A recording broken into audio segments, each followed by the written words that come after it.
Queridos, eu queria convidá-los a abrir a Escritura agora, na primeira carta do apóstolo Paulo aos Coríntios, no capítulo 8. E nós faremos a leitura do verso 7 até o verso 13. 1 Coríntios, capítulo 8, do verso 7 até o verso 13. Entretanto, nem todos têm esse conhecimento.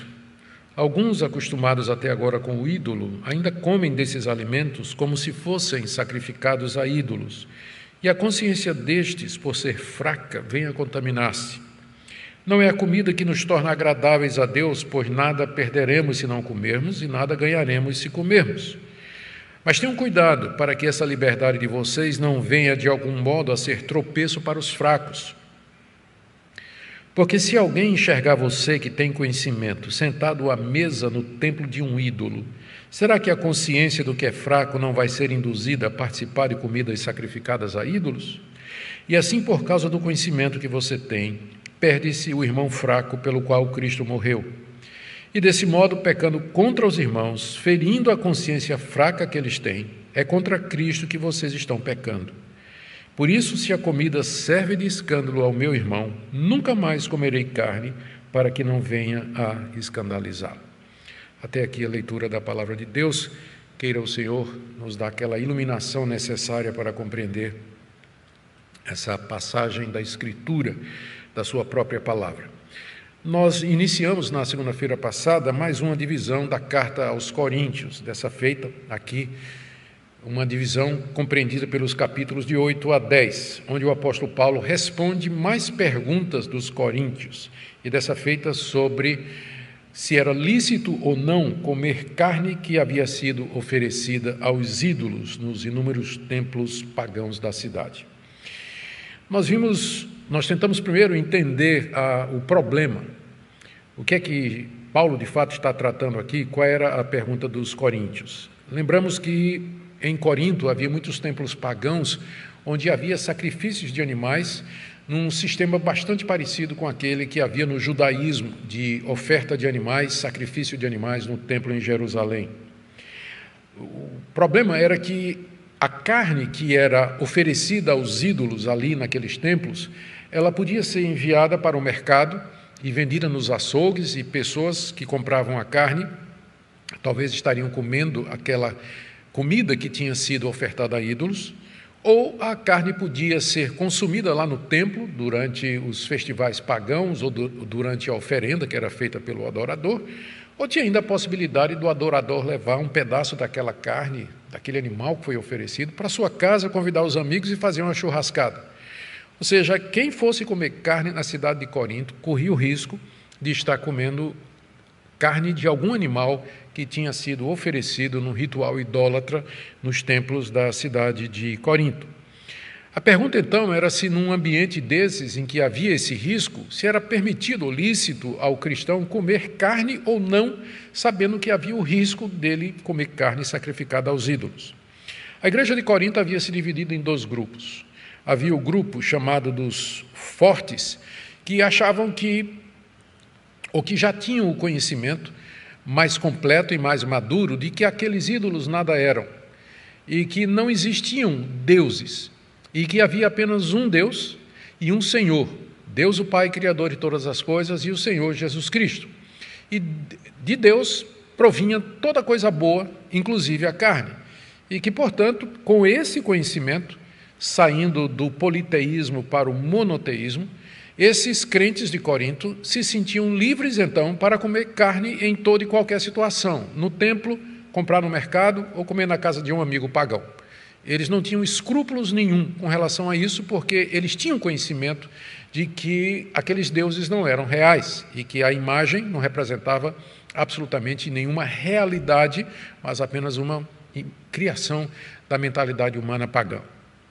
Mas havia um outro grupo que se opunha a esse, que era o grupo dos irmãos que tinham uma consciência fraca com relação a essa questão.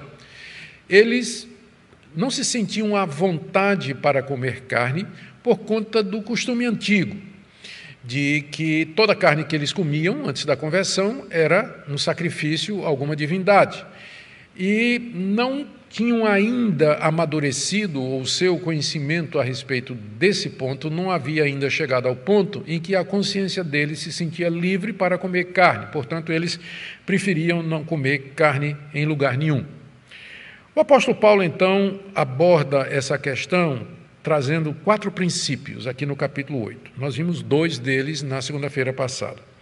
Primeiro, ele disse que o conhecimento sem amor ensoberbece, mas o amor com conhecimento edifica. Foi uma crítica que ele fez aos fortes. Eles estavam certos no conhecimento, a doutrina deles era boa, mas a atitude deles era uma atitude errada.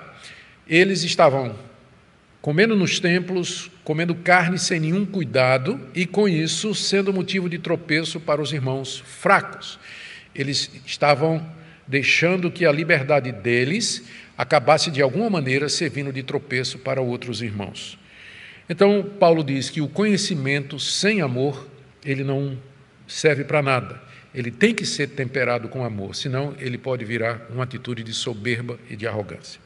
O segundo princípio foi que os ídolos, de fato, nada são nesse mundo, e que há um só Deus, Criador de todas as coisas, de quem tudo é e de quem nós somos. E aqui Paulo concorda com a teologia dos fortes. Primeiro, ele critica a atitude deles, de que eles não estavam se preocupando com os demais irmãos, mas depois concorda que a teologia deles está correta. E essa é uma situação muito comum hoje. Pessoas que têm a doutrina correta, a teologia correta, mas a atitude está errada. Falta amor, falta humildade, falta paciência e falta trato com pessoas que ainda não alcançaram um conhecimento mais profundo ou completo das coisas de Deus. Paulo, então, aprova a doutrina dos fortes, mas reprova a atitude deles naqueles 2 princípios que nós vimos na segunda-feira passada. Hoje nós veremos mais 2 princípios, que estão aí do verso 7 até o verso 12. O primeiro é esse: que a comida não nos torna agradáveis a Deus, nem de um jeito, nem do outro. Versos 7 e 8. E o segundo princípio é que a liberdade cristã, ela tem que ser controlada pelo amor, está aí do verso 9 até o verso 12. E ele termina com uma aplicação no verso 13. Então, o que nós queremos fazer nessa noite é expor esses 2 princípios, que na contagem geral são os princípios 3 e 4, e depois ver essa aplicação e trazer algumas conclusões para nós, algumas lições que nós podemos tirar para cada um de nós nessa noite. Então, o primeiro princípio dessa passagem aqui é esse, do verso 7 a 8, que a comida não nos torna agradáveis a Deus, nem de um jeito, nem do outro, como Paulo diz aqui a partir do verso 7, versos 7 e 8. Vamos começar vendo qual era o problema com os irmãos fracos que Paulo diz aqui nos versos 7 e 8. Ele diz no verso 7, entretanto, nem todos têm esse conhecimento. Ele está se referindo ao conhecimento de Deus e o conhecimento de Cristo como sendo o único Deus e o único Senhor, que ele tinha explicado nos versículos 4, 5 e 6, na passagem imediatamente anterior. Então, esse conhecimento de que só existe um Deus e um Senhor, e que Ele fez todas as coisas, e que nós somos dEle, e que, portanto, temos liberdade para, com alegria e ações de graças, participar de tudo de bom que Deus nos dá, esse conhecimento estava faltando ainda em alguns membros da igreja de Corinto. Então, esse conhecimento ainda não, eles não tinham adquirido esse conhecimento ainda, não tinham chegado até lá. Além disso, antes da conversão, esse grupo, que Paulo vai chamar de irmãos de consciência fraca, esse grupo estava acostumado com a ideia de que os ídolos eram deuses de verdade. Eles cresceram com esse conhecimento. Era uma ideia impregnada no coração e na mente deles. Eles estavam acostumados a comer sempre sacrificando aos seus deuses. E esse costume não havia passado ainda inteiramente depois que eles se converteram, porque é um processo que leva tempo, você abandonar a sua visão religiosa anterior, quando você se converte a Cristo e progredir para uma visão cristã de mundo. Muitos novos convertidos ainda guardam resquícios ou perspectivas ou conceitos da religião antiga que eles costumavam praticar antes de chegar ao conhecimento da verdade através de Jesus Cristo.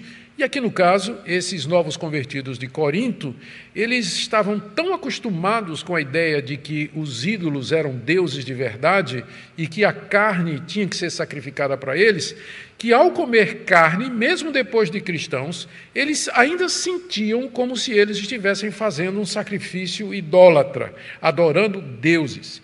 Nos termos de Paulo, como ele diz aqui no verso 7, alguns, acostumados até agora com o ídolo, ainda comem desses alimentos como se fossem sacrificados a ídolos.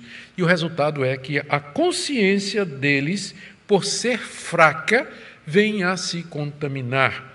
A consciência deles era fraca, ou seja, eles não tinham ainda um conhecimento robusto, firme dessas doutrinas que teriam liberado o coração e a mente deles desses escrúpulos que não tinham menor razão de ser. Por isso, quando eles comiam carne, sentiam dor na consciência, sentiam que estavam oferecendo sacrifício idólatra e, portanto, eles tinham optado por não comer carne. E aí ficou essa situação, né, na igreja de Corinto. Você tinha um grupo dos irmãos com conhecimento maduro, superior, os fortes nesse ponto, né, pelo menos nesse ponto eles eram mais fortes, que achavam que podiam comer carne sem problema nenhum, uma vez que os ídolos nada eram, e do outro lado você tinha o grupo dos que achavam que não tinham como comer carne porque ocorria o risco de estar de alguma maneira comendo carne sacrificada a ídolos e eles não queriam continuar a praticar a idolatria como tinham feito antes. E a questão não é somente que eles tinham pontos de vista diferentes, o problema é que havia essa atitude de julgamento, os mais fortes desprezando os fracos e os fracos julgando e condenando os fortes. Os que comiam zombando daqueles que tinham escrúpulos e comiam só vegetais, e os que comiam só vegetais julgando e condenando aqueles liberais que se sentiam à vontade para comer carne de qualquer maneira. Então essa era a situação quando Paulo então coloca esse princípio que está aqui no verso 8. Ele diz assim: não é a comida que nos torna agradáveis a Deus, pois nada perderemos se não comermos e nada ganharemos se comermos. Veja que Paulo continua teologicamente a ficar do lado dos irmãos fortes, não é? A comida, ela não vai nos recomendar diante de Deus, nem de um jeito, nem do outro. Ou seja, Deus não nos aceita com base na nossa dieta, quer comamos ou deixamos de comer. Nós não somos aprovados diante de Deus se deixamos de comer essa comida e comemos aquela outra. Ou seja, a comida, ela não traz bênçãos espirituais associadas a ela, de maneira que se você não comer, você perde, e se você comer, você ganha. Olha o que é que Paulo diz aqui: nada perderemos se não comermos, ou seja, nós não nos tornaremos piores, e nada ganharemos se comermos, ou seja, isso também não vai nos tornar melhores. Com isso, Paulo coloca esse assunto de comida na área da liberdade individual. Não é um problema ético, não é um problema moral, comer ou deixar de comer. Aqui, Paulo implicitamente declara o fim daquela dieta religiosa dos judeus que havia sido passada no Antigo Testamento, mais especificamente no Pentateuco, através de Moisés, por ordem de Deus, onde tinha um catálogo dos animais que podiam ser comidos e os animais que não eram para ser consumidos. E isso incluía também aves e frutos do mar e uma série de outras restrições. Era a dieta religiosa dos judeus que eles cuidavam com muito zelo, seguiam estritamente. Mas agora o apóstolo Paulo está dizendo que a comida, ela não acrescenta nem tira. Ela não nos torna mais agradáveis diante de Deus ou menos agradáveis. Ou seja, ela não é uma questão moral, ética, mas é alguma coisa que é da preferência e da consciência de cada um. Com isso, o apóstolo Paulo está mais ou menos dizendo: se você quer comer ou não, isso é uma decisão sua, é uma questão individual. Isso não é regra para a igreja, isso não é doutrina para a igreja, mas é uma questão de preferência. Da mesma forma que nessa passagem aqui, verso 8, não é a comida que nos torna agradáveis a Deus, por nada perderemos se não comermos e nada ganharemos se não comermos, da mesma forma que Paulo aqui, com isso, ele rejeita ou reafirma o fim da dieta dos judeus, aqui também fica claro que ser vegetariano ou vegano não traz vantagem ou desvantagem espiritual nenhuma. Se você quiser ser vegetariano, é uma decisão sua.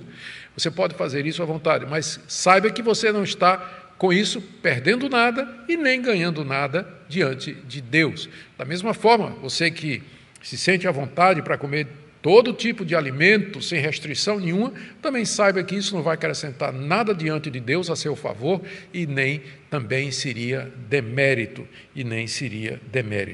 Mas há um porém a ser considerado, que é exatamente o segundo princípio que o apóstolo Paulo coloca aqui nessa passagem, do verso 9 a 12. É que essa liberdade cristã, ela deve ser controlada pelo amor, particularmente do lado dos irmãos fortes, É o que nós temos aí do verso 9 até o verso 12, que o crente, contudo, ele deve usar essa sua liberdade com cuidado. Verso 9: mas tenham cuidado para que essa liberdade de vocês não venha de algum modo ser tropeço para os fracos. Paulo está especialmente preocupado com o exercício desse direito dos cristãos fortes de comer carne de uma forma descontrolada ou insensível para com aqueles que não pensam da mesma forma. Veja que ele diz aqui, tenham cuidado, ele está falando para os fortes, que achavam que podia comer de tudo, em todo lugar, toda situação, mas tenham cuidado para que essa liberdade de vocês se sentem livres para comer. Cuidado que essa liberdade não venha de algum modo, não é sempre, mas às vezes há situações em que ela venha a ser tropeço para os fracos. Aqui é preciso entender o que Paulo quer dizer com tropeço. A palavra tropeço é a palavra skandalon no grego, que significa tropeçar em alguma coisa, alguém que vai caminhando, tropeça em alguma coisa no caminho, e então essa pessoa cai. Então, aquilo que causa a queda de alguém é chamado de tropeço. Então, ser tropeço aqui no verso 9 seria levar alguém a cair, quer seja pelo exemplo, quer seja pelas palavras, seria incentivar um irmão a fazer algo que ele considera errado e assim tropeçar e cair. É isso que tropeçar significa. Aqui é importante você perceber que existe uma diferença entre diferença de opinião e você induzir alguém ao pecado. E essa diferença, eu espero, vai ficar mais clara à medida que a gente prossegue aqui. O que Paulo aqui está tratando não é diferença de opinião, porque sempre vai ter diferença, especialmente nessas áreas da liberdade individual e da consciência de cada um. Uns acham de um jeito, outros acham de outro. Não se tratando de questão doutrinária central, vital para a nossa fé, fica a critério e a liberdade de cada um. E sempre vai ter gente que vai discordar de mim em alguma coisa. Eu não vou deixar de acreditar ou praticar alguma coisa porque tem alguém que discorda de mim. O que Paulo está proibindo aqui é que eu use essa minha liberdade de uma forma que eu acabe incentivando aquele irmão a fazer alguma coisa para a qual ele não está preparado e assim eu leve ele a tropeçar. O exemplo que Paulo vai dar em seguida aqui deixa isso muito claro. Eu queria ver com você do verso 10 a 11. Aqui é uma situação prática que Paulo traz para explicar o que ele está dizendo e que talvez até reflita mesmo alguma situação que já estava acontecendo na igreja de Corinto. Ele diz assim, estou no verso 10, se alguém enxergar você que tem conhecimento, sentado à mesa no templo de um ídolo, será que a consciência do que é fraco não vai ser induzida a participar de comidas sacrificadas a ídolos? Olha só, o que é que Paulo está descrevendo aqui?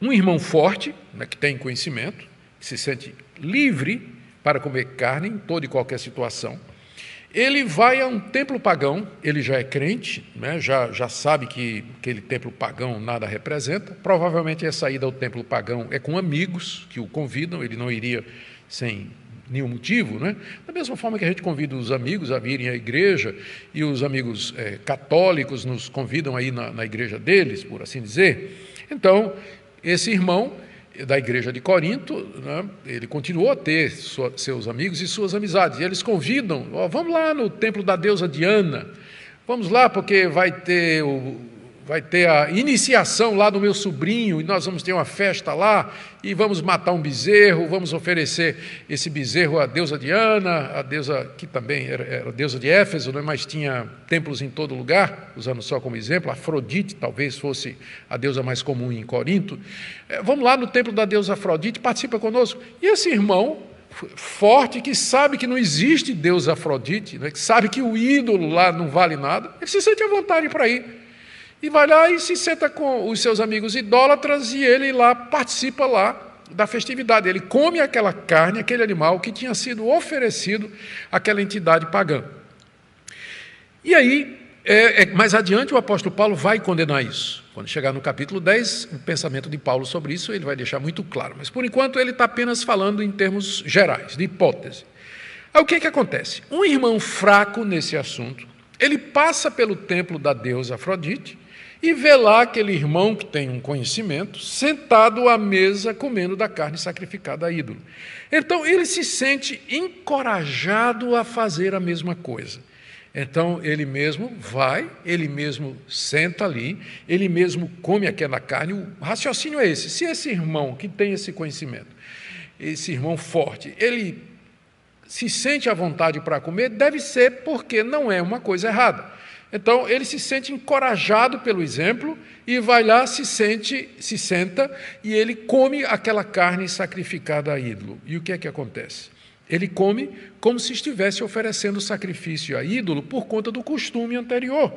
E aí ele é condenado pela sua consciência de que ele está cometendo idolatria. O fraco, não. A consciência dele é robusta, ele não está nem aí, sabe que isso aí, que esses deuses nada são. Mas o irmão fraco, que ainda não cresceu naquele conhecimento, quando ele come aquela carne, como se sacrificada ao ídolo, então ele sente que ele comeu idolatria, se sente culpado e condenado pela própria consciência. É o que Paulo diz aqui, eu vou ler de novo, verso 10. Se alguém enxergar você que tem conhecimento, sentado à mesa no templo de um ídolo, será que a consciência do que é fraco não vai ser induzida a participar de comidas sacrificadas a ídolos? E qual vai ser o resultado? Olha o que ele diz aqui no verso 11. E assim, por causa do conhecimento que você tem, perde-se o irmão fraco pelo qual Cristo morreu. Por causa do seu conhecimento, por causa do exercício errado da sua liberdade, por causa da sua falta de amor e falta de cuidado em exercer a sua liberdade, olha a consequência gravíssima que é descrita aqui. Perde-se o irmão fraco pelo qual Cristo morreu. Nós precisamos entender direito o que é que o apóstolo Paulo está dizendo aqui. Eu não creio que ele está falando aqui no sentido de perdição eterna, se perder eternamente e ser destruído por Deus, que, na verdade, essa é a palavra que é usada aqui, não é? Por causa do conhecimento que você tem, é destruído. Foi traduzido como perder-se, mas no original é destruído. É destruído o irmão fraco pelo que ou por quem Cristo morreu. Eu não creio que aqui essa expressão deve ser entendida no sentido de destruição eterna ou perdição total, simplesmente porque aquele irmão fraco, num momento de fraqueza, ele foi induzido a fazer alguma coisa contra a sua consciência. Isso não seria motivo de destruição eterna, por assim dizer. Nós queremos entender aqui que esse termo perder-se ou destruir-se quer dizer o abatimento espiritual, ou o desânimo, a culpa profunda, a dor de consciência que leva o irmão, inclusive, a esfriar na fé e na vida cristã. Não está falando de perdição eterna, nem de apostasia, mas do efeito que a consciência culpada produz nas pessoas que não estão preparadas para fazer aquele tipo de coisa. E que em si não são pecado, mas para ele é. Para ele é pecado. Então, na hora que ele come, então a consciência o condena. E é nesse sentido que ele se perde. E essa minha interpretação, ela não é gratuita. ela é reforçada pelo contexto. Veja o que Paulo disse no verso 7. Alguns acostumados até agora com o ídolo ainda comem desses alimentos como se fossem sacrificados a ídolos, e a consciência deles, por ser fraca, vem a contaminar-se, ou seja, a pessoa se sente impura. Ela se sente impura. É isso que perder significa. Veja também o verso 12, que a gente vai ler em seguida. E deste modo, pecando contra os irmãos, ferindo a sua consciência fraca. Então, perder-se aqui é explicado no verso 12. Está se referindo a ferir a consciência fraca dos irmãos, com todos os efeitos que isso traz. E também no verso 13, quando ele diz assim: se a comida serve de escândalo a meu irmão, nunca mais comerei carne, para que não venha a escandalizar. Escandalizar aqui é levar a tropeçar, a pecar. Você nota que o contexto favorece essa interpretação, que o perder-se aqui é perder a paz, perder até a segurança da salvação, fica abalada, perder o ânimo, perder o gozo das coisas de Deus, perder o zelo pelas coisas do Senhor, e assim um prejuízo enorme e terrível que é trazido ao irmão fraco através da falta de sabedoria e de amor e de controle do irmão que se sente à vontade para fazer esse tipo de coisa e não pensa no que o seu exemplo pode fazer e que resultados desastrosos ele pode trazer. O apóstolo Paulo,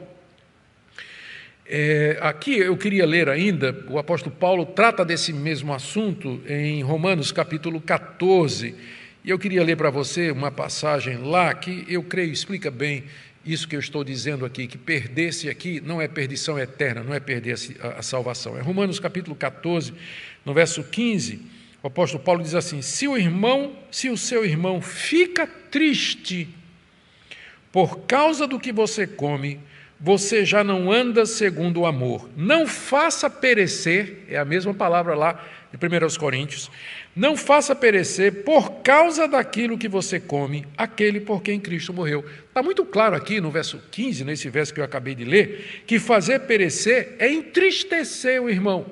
É entristecer o irmão e não, de alguma forma, fazê-lo perder a salvação, que inclusive é um poder que nós não temos. Um poder que nós não temos. A nossa doutrina ensina que Cristo salva pecadores até o fim. É interessante que Paulo aqui, para deixar ainda mais clara a seriedade desse pecado, diz no final do verso 12 que alguém que você faz perecer, alguém por quem Cristo morreu. Então, todos aqueles por quem Cristo morreu serão efetivamente salvos. Nenhuma gota do sangue de Cristo foi derramada em vão. Portanto, perder-se aqui tem que ser entendido em termos de experiência e não em termos escatológicos, perdição eterna, mas em termos da experiência do indivíduo, da tristeza, enfim, todos os argumentos que eu usei aqui. Cristo renunciou sua própria vida pelo irmão. Cristo morreu por aquele irmão fraco e você não foi capaz de abrir mão do seu desejo de comer carne por conta da situação dele. Esse é o ponto e o peso do argumento aqui. E assim, no verso 12, Paulo resume qual era o pecado desses irmãos fortes. Não é? Veja que no início do capítulo, o apóstolo Paulo endossou o pensamento deles, de que eles, de fato, tinham uma doutrina correta. Eles tinham uma doutrina correta. E eles já haviam chegado a esse conhecimento de que só tinha um Deus e um Senhor. Deus, o Pai, o Criador e o nosso Senhor Jesus Cristo, que tudo foi feito por eles, tudo procede deles e que nós somos deles e vivemos para a glória dele. Portanto, os ídolos nada são. Paulo tinha concordado com eles até agora. Paulo tinha dito que, entretanto, faltava amor e que aquele conhecimento acabava levando para a arrogância. E está aqui o resultado dessa arrogância, desse orgulho, dessa insensibilidade. O golpear o irmão fraco seria a mesma coisa de você bater em alguém que está doente. É a mesma coisa, imagine a crueldade, alguém já está ali caído, está adoentado, e você ainda pega um bastão e bate naquela pessoa. É a mesma coisa dos fortes usarem sua liberdade para golpear a consciência dos irmãos fracos. E o resultado é que eles perecem, não é? Eles se perdem, no sentido que eu já expliquei ali, e é um crime grave, porque Cristo morreu também pelo irmão fraco. Cristo morreu também por aquele irmão que tem escrúpulos. Cristo morreu também por esse irmão que não se sente à vontade para comer todo tipo de carne em qualquer lugar, em qualquer circunstância. Muito bem. Esse é o grande pecado daqueles fortes a usar a sua liberdade. Verso 12. Deste modo, pecando contra os irmãos, pecavam contra os irmãos, ferindo a sua consciência, e no final do verso 12, é contra Cristo que vocês estão pecando. Por que eles estavam pecando contra Cristo? Porque Cristo morreu para nos redimir de todo o pecado. Cristo morreu para nos trazer essa liberdade. Cristo morreu também por aquelas pessoas fracas, aqueles irmãos fracos que estavam na igreja de Corinto. Portanto, os fortes estavam, num certo sentido, desfazendo a obra de Cristo, ou os efeitos da obra de Cristo, em termos existenciais, na vida daqueles irmãos. Deixe-me passar aqui para o verso 13, onde o apóstolo Paulo faz, então, uma aplicação prática, e note que ele fala aqui na primeira pessoa. Note que ele fala na primeira pessoa. Ele fala na primeira pessoa porque ele tem autoridade para dizer o que ele vai dizer aqui. O apóstolo Paulo, em todo o seu ministério, ele sempre tomou essa atitude de abrir mão dos seus privilégios para não trazer tropeço ao Evangelho de Cristo Jesus. Quando nós chegarmos no capítulo 9, que é o próximo passo, já na próxima segunda-feira, mercê de Deus, nós veremos como Paulo expõe isso aqui. Ele não usou dos seus direitos que ele tinha para não causar tropeço ao Evangelho de Cristo. E aqui, então, ele traz essa aplicação prática baseada no seu próprio testemunho, na sua própria maneira de viver. Por isso, verso 13, se a comida serve de escândalo ao meu irmão, nunca mais comerei carne para que não venha a escandalizá-lo. Aqui Paulo ensina que o amor ao irmão, o amor ao Evangelho, deve controlar o uso que eu faço da minha liberdade. E que eu devo renunciar a tudo aquilo que, de alguma forma, de algum modo, possa incentivar o meu irmão a cometer pecado ou a fazer alguma coisa que ele considera pecado, mesmo que não seja. Eu tenho que estar disposto a fazer isso. Lembrando aqui o que é tropeçar. Mais uma vez, não é contrariar a opinião de alguém, mas é, pelo exemplo, induzir aquela pessoa a fazer alguma coisa para a qual a sua consciência não está preparada. Paulo estava disposto a parar de comer carne se isso, em alguma circunstância, levasse irmãos fracos a cometer idolatria, a se sentir encorajados a fazer a mesma coisa. Queridos, eu quero terminar aqui trazendo algumas aplicações para nós. O que é que nós podemos aprender aqui? Primeiro, eu queria trazer uma palavra para os fortes. Você que está me escutando, e eu dou graças a Deus pelo conhecimento que você tem, o pleno conhecimento de Deus, o pleno conhecimento do nosso Senhor e Salvador Jesus Cristo, e pela liberdade que você desfruta em Cristo Jesus. Eu me considero assim também. Eu dou graças a Deus pela liberdade que eu sei que eu tenho em Cristo Jesus. As coisas que me são proibidas, elas são claramente colocadas nas Escrituras, a começar dos 10 mandamentos. Lá tem o que eu posso e o que eu não posso fazer. Fora daquilo ali, eu tenho liberdade para ir para a praia, eu tenho liberdade para usar uma bermuda. Eu vou dizer porque que eu citei esse exemplo. Eu, durante alguns anos, aliás, durante os meus primeiros anos de convertido, eu queria dedicar minha vida a Deus como missionário. E um dos trabalhos que eu fui fazer foi revitalizar uma igreja aqui no interior de Pernambuco, na cidade de Gamileira, uma cidade de plantadores de cana. E eu, criado aqui em Recife, na cidade praieira, novo convertido, cheio de ânimo, saí visitando toda a cidade, distribuindo folhetos e evangelizando de casa em casa. E uma vez de tarde eu fui à padaria, eu morava num apartamentozinho, um sobrado alugado lá. Eu coloquei a minha bermuda de ir para a praia, coloquei minha bermuda e fui na padaria comprar pão.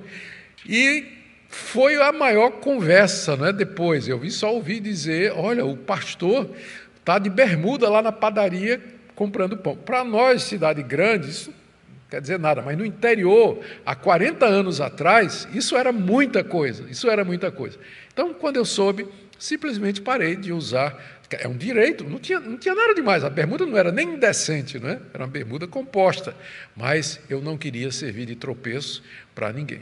Então, abri mão daquilo ali. Então, eu sei que eu tenho liberdade para fazer uma série de coisas. Eu sei, e eu sei que você que se considera forte também desfruta dessa liberdade em Cristo Jesus. Mas eu quero lhe falar agora da necessidade, do cuidado que você tem que ter para não trazer escândalo ao Evangelho com essa liberdade. Eu vejo pastores colocando nas redes sociais determinados momentos de intimidade com sua família. Intimidade que eu falo é intimidade normal, não é? Liberdade com a sua família, com determinadas roupas, fazendo determinadas coisas, e aquilo acaba criando uma polêmica em torno daquilo ali.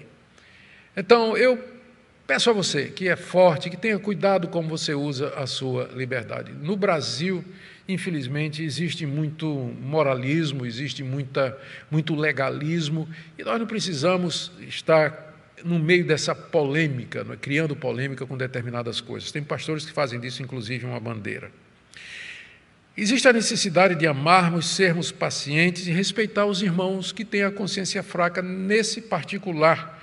Está dispostos a renunciar a nossos direitos por causa do Evangelho, Essa é a minha palavra para você que se considera como irmão forte.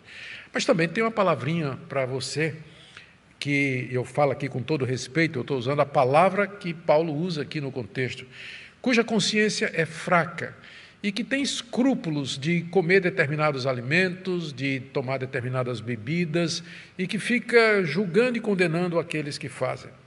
Primeiro, eu louvo a Deus pelo seu zelo e pelo desejo que você tem de viver uma vida santa.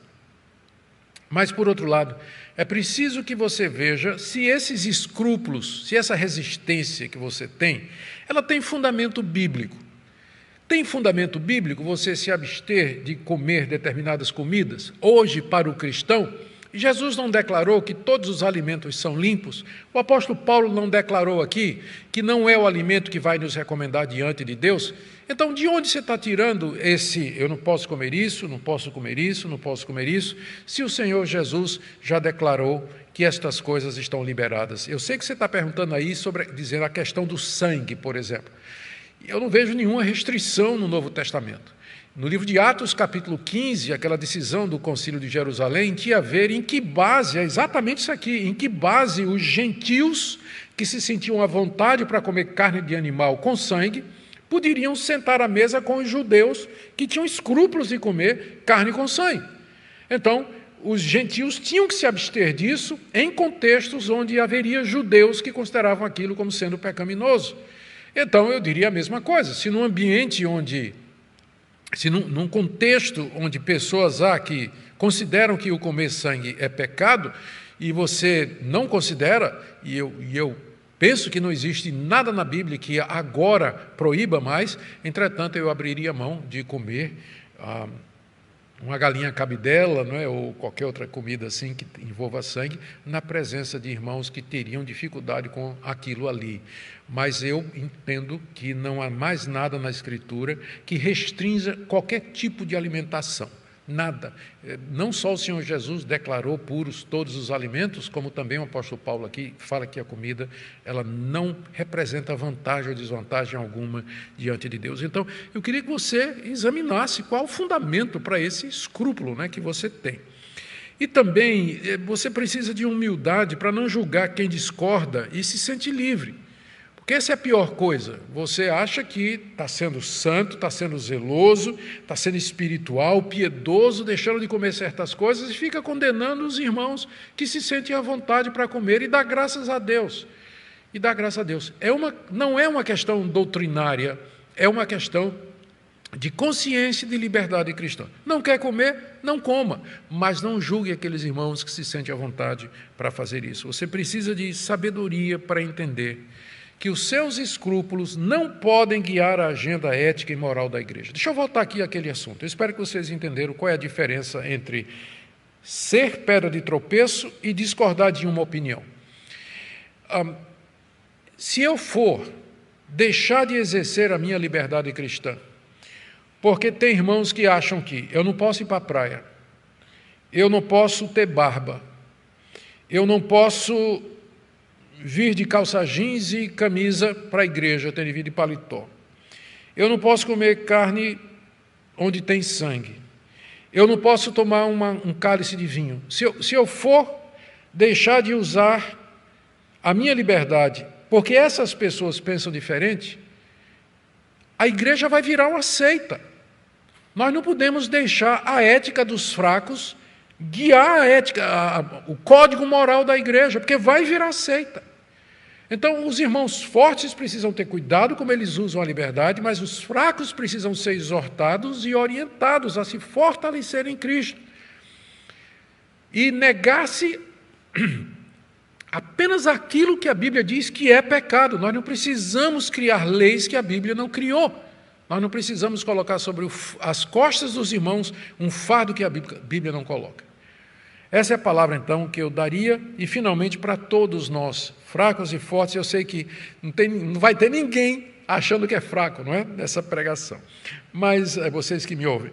Mas a todos, aqueles que se sentem livres, aos que não se sentem, a necessidade de amor, de respeito e consideração mútuos, o desejo de agradar e abençoar os demais, para que não haja divisão na igreja por causa disso. Não é motivo para nós nos dividirmos. Se fosse uma questão teológica, uma questão doutrinária, uma questão que envolvesse aspectos da salvação, então, infelizmente, às vezes essas coisas exigem até mesmo uma separação, mas não é o caso, não é o caso.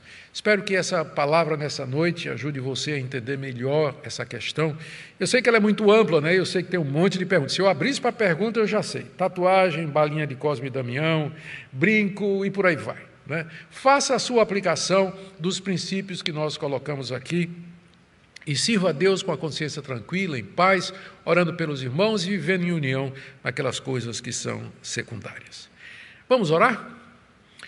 Pai querido, nós te damos graças pela liberdade que temos em Cristo. Te damos graças pelos irmãos que desejam te agradar em tudo. Te damos graças, ó Deus, porque nós podemos aprender na Tua palavra a conviver com diferentes opiniões nessas áreas secundárias. Te damos graças porque Cristo morreu pelo fraco e pelo forte. Te damos graças, ó Deus, porque por amor nós podemos renunciar e podemos servir ao Senhor e aos irmãos. Oramos pela igreja brasileira, tão dividida, Senhor, por questões assim. Não é nem às vezes por questões doutrinárias, mas por questões de usos e costumes. Cura as nossas feridas, ó Deus, nos dá inteligência, sabedoria e humildade. Obrigado por esse tempo juntos. Mais uma vez oramos pelo nosso país. Em nome de Jesus. Amém.